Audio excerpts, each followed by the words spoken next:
Brother, brother, there's far too many of you die. Who are the Freedom Riders? The Freedom Riders were a brave group of men and women, black and white, young and old. They boarded buses, trains, and planes, headed for the Deep South to test the 1960 Supreme Court ruling outlawing segregation in all interstate public facilities. The first Freedom Ride took place on May 4, 1961, when 7 blacks and 6 whites left Washington, D.C. on 2 public buses bound for the South.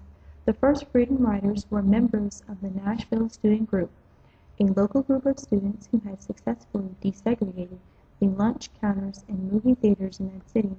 Emboldened by their victory, the Freedom Riders decided to introduce their strategies of nonviolence throughout the South.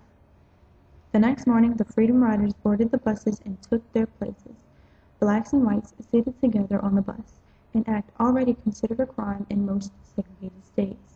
At stops along the way, the Freedom Riders entered whites and colored areas contrary to where they were supposed to go, and ate together at the segregated lunch counters. They met little resistance along the way until they arrived in Rock Hill, South Carolina, where an angry mob beat the Freedom Riders as they pulled into the station. This was the first of many such beatings the Freedom Riders were to receive at the hands of angry mobs.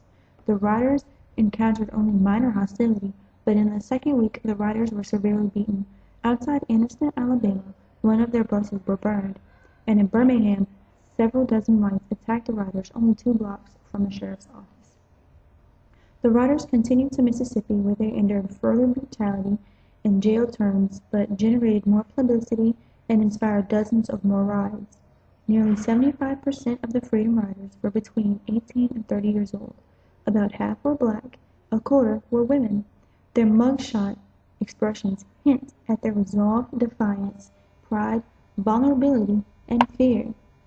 By the end of the summer, the protests had spread to train stations and airports across the South, and in November, the Interstate Commerce Commission issued rules prohibiting segregated transportation facilities. The Freedom Riders gave African Americans hope for the future. Would you have been able to get on that bus?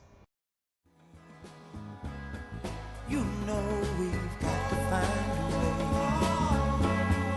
way to bring some loving here today. Yeah. Father, we don't need to escalate.